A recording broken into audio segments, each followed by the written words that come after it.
Hey guys, welcome back to another video.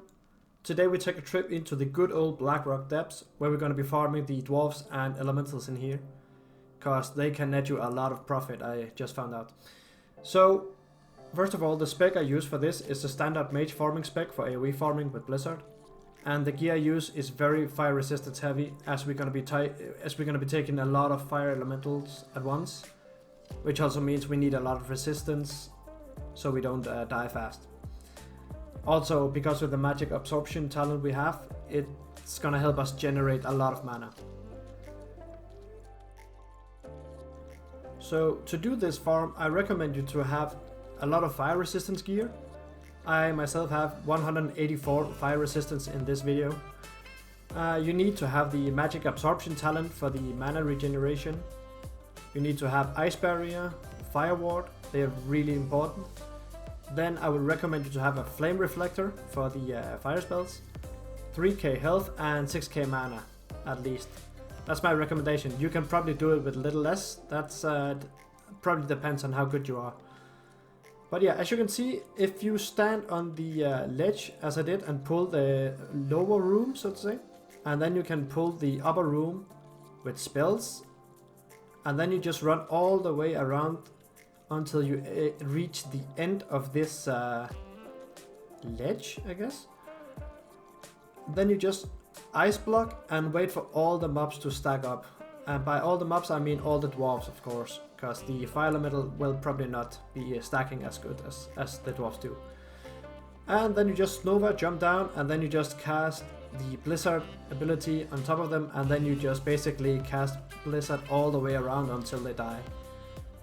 They will guaranteed not reach you before they die if you do it like this, because they have such a long way to run around. And as you can see, it's really easy. You just keep up your fire ward and your ice barrier at all time. If they are on cooldown and you have no shield up and you're low on health, you can pop your fire reflector. And as you can see, I just marked the mob in front, the dwarf in front of them, because as you can see, it's kind of hard to see where all the mobs are in that little dark area in the back there. So having a mark on the dwarf in front makes it a lot easier to know where you have to cast your Blizzard ability. Now, sometimes you're lucky that the fire elementals stay stacked with the dwarfs and you can just Blizzard them down, as I do here with this one in the back here. But as you can see, there's one fire elemental hitting me right now. It doesn't really matter that much when you have the amount of fire resistance that I have, because it basically do very little damage, if at all doing any damage. So you can just let it hit you for a while, it doesn't really matter. And then after all the dwarfs and elementals dead, you can just kill the one mob hitting you, or in case two mobs or whatever. It's not a big deal in this farm. So you might be asking yourself, Timira, why are we doing this instead of the jump runs in Diamond East? That farm is so good. And I know that, it's a really good farm, but I've done it for a week now. It's become really boring to me. I made over 3,000 gold during it in a few days, and I'm really happy for that, but it's just so boring. I needed to change up, I needed to try something else, so to say. So I went in here, and as you can see, these dwarfs, first of all, they drop a lot of raw gold, silver, and also they have a good chance to drop the Libram of Constitution, the Voracity. They can drop epics such as Freezing Band, Edge Masters. Now with the BVL out, they can drop cards. And then they drop a lot of other good stuff like Traveler's Backpack, various greens, elemental fires. Even the Dark Iron Residue, it has gone up in price right now because of the BBL patch.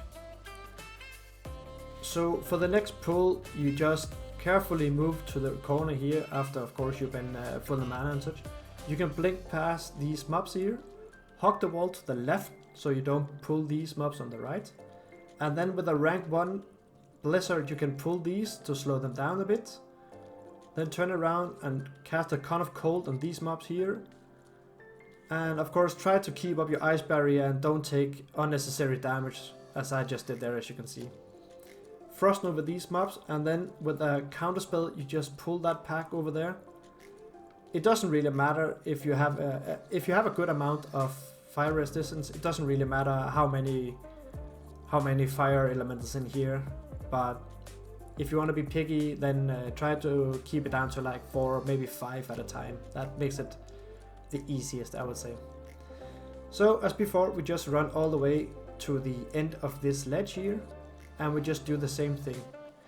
Now you could see on my first pull I had the perfect timing. When I come out of the block, I didn't take any damage, not a lot of damage at least, but unfortunately on this pull I didn't time it good enough, so you can see I almost died. In case this happens, I would recommend you to bring maybe 1 stack of potions, but I'm gonna show you here that you don't really need to have potions or bandages even, because you can actually do this without taking any damage at all. The most important thing is here, just keep up your ice barrier and your fire ward at all time. If you don't have any barriers up and you're running low, you can pop your fire reflector and have 5 seconds where you don't take any damage. That could eventually give you a few ticks of bandage if you need. But then again, it's just rinse and repeat as I did before. You just blizzard them down all the way and you just enjoy the gold coming in. I must admit, this is a really fun farm compared to the Diamol East, where you basically just go in and kill like 3-4 mobs only. This is a lot more fun. It's a little more challenging and I really enjoyed this. Though I even would do this for I think like 1.5 hours when I recorded this. But yeah, it's been really fun, and I'm probably gonna be doing this for the next couple of days. Also, by the way, you can see I marked the diamond down there. Unfortunately, it didn't pull with the first pack. It was supposed to, but it didn't. If it doesn't happen, I mean, if you don't pull it the first time, don't try and risk it to pull it with the second pack, because that can just delay the time they take to come to your ice block, and that could probably just end up killing you. So better leave these 2 mobs out than risk anything, I would say. And yeah, and also yeah, they drop a lot of room cloth, raw silver, traveler's backpack, and yeah, just a really good loot table. Now of course, if you have a chance, you could probably pull this farm up to a few more gold powers. I don't know how much exactly, because I haven't done it yet. But they tend to drop a lot of the greens that give you greater nether essence and green dust. Now the green dust is not really worth anything, but the greater nether essence might be like 4 or 5 gold each. I don't know yet. I haven't checked out honestly, but yeah. So anyway, as you can see, I did the dwarfs in like 5-6 minutes. So I decided instead of getting locked out really fast, I wanted to kill some of these fire elementals to try get some more elemental fire. Because right now the elemental fire goes for between 7 and 8 gold each on my server. So obviously we're gonna try and kill those and get some more of these.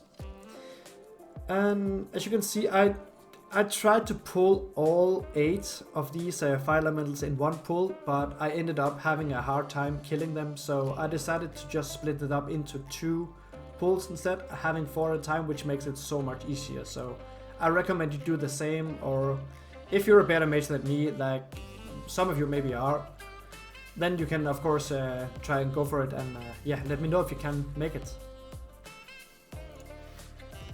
I honestly think that if I was to pull all 8 at the same time, I probably need around 200 fire resistance.